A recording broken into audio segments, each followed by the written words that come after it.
Welcome, ladies and gentlemen, to Star Wars Republic Commando in review.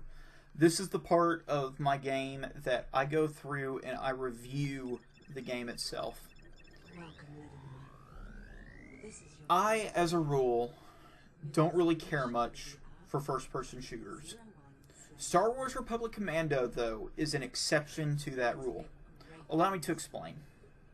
I like stories. Most of the time, and in most games, the story is my favorite part. However, in first-person shooters, it's not.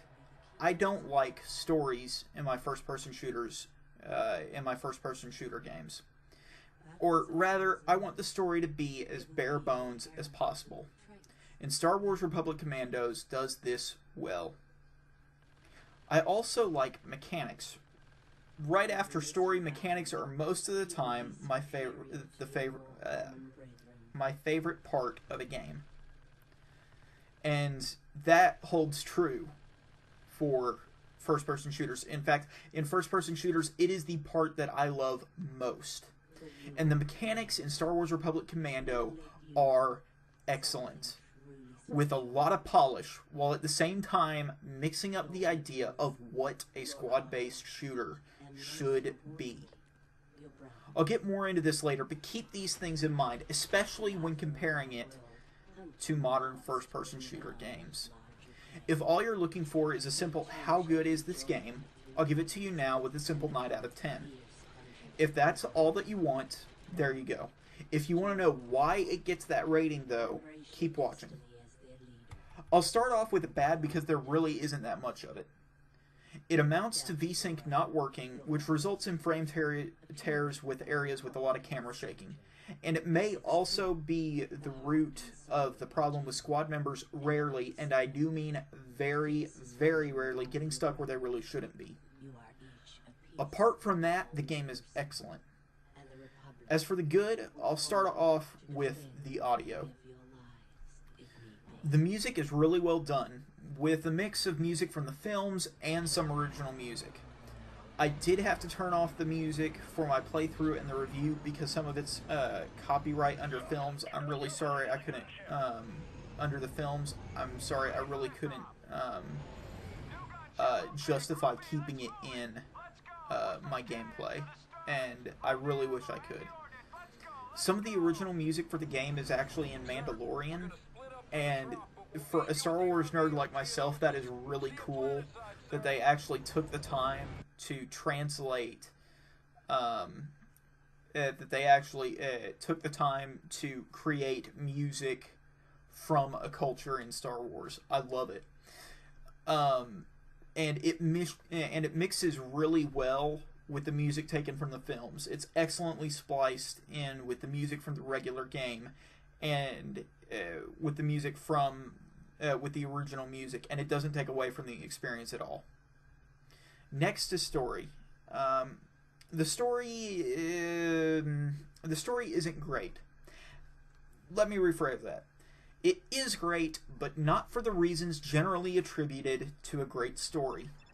The story is bare bones, but those bones are polished until they sparkle. There are no exposition dumps. It instead focuses on gameplay, and you can jump into the game with only a very basic knowledge of Star Wars and have a great time. The reason the game gets away with such a bare-bones story is because of length. The length of the game as a whole is about 7 to 10 hours, depending on what difficulty you choose to play on. That takes the burden of great story writing almost entirely away from the game developers. The game instead puts the burden of exposition on the head of Karen Travis, the writer of the book series that goes along with the game, and I highly recommend grabbing the series. In fact, I recommend it so much that I'm actually doing a video on the book series with gameplay from Star Wars Republic Commando. After the story, I have gameplay. Star Wars Republic Commando has excellent gameplay. The shooting is unreliant on stop and pop mechanics that most games are plagued with today. It instead focuses on more being a power fantasy like Doom has in the past. Most enemies are going to have a hard time getting through your shield to seriously hurt you, and when they do, there's usually a back-to-tank right around the corner. Also, your character is just fast enough that most of the time you're going to be able to dodge most. You're going to be able to dodge most of your enemies' gunshots. Close quarters is actually the squad. Close quarters combat with the knife is actually the strategy I would recommend for most low-level mobs. I'll be honest here. It's fun, and a couple of strikes from your knife are enough to take down most opponents. The only exceptions being stuff like droidicas and super battle droids.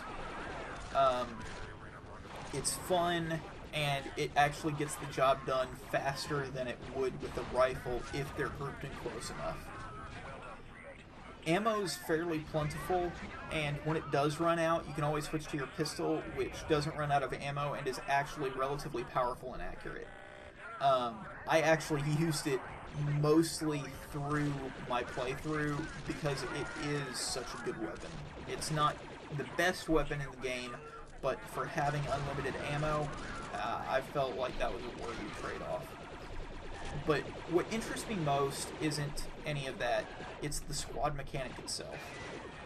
The squad mechanic is awesome, and I've never seen anything like it in another video game.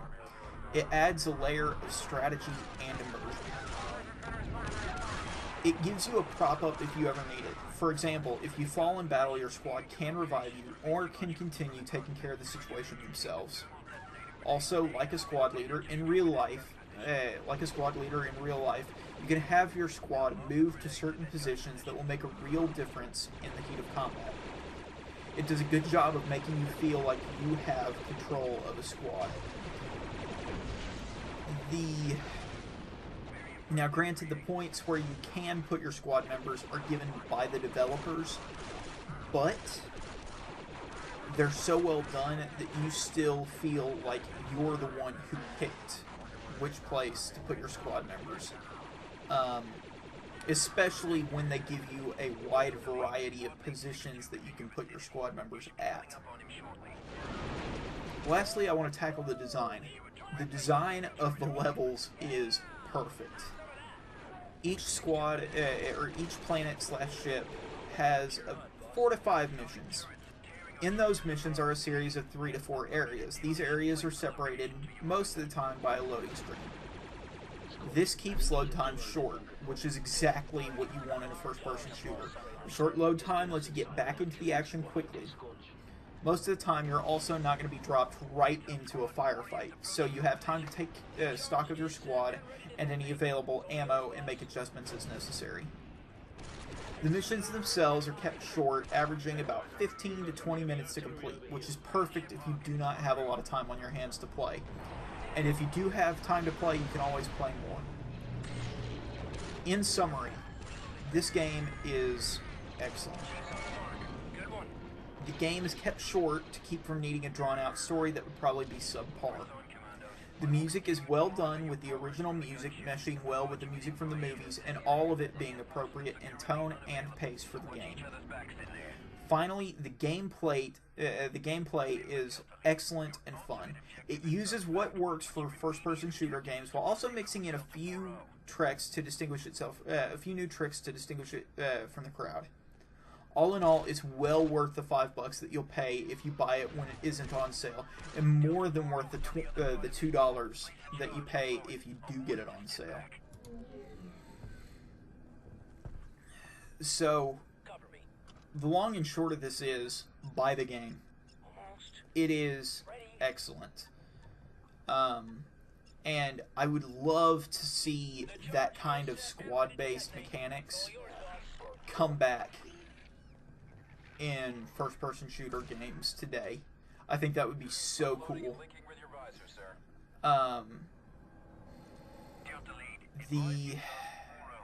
That's about it. I mean, there's really not much else to say. It's not a long game, and because it's not a long game, it stays excellent. If this were drawn out over a 20-hour experience, there would be a lot less positive that I could say about it.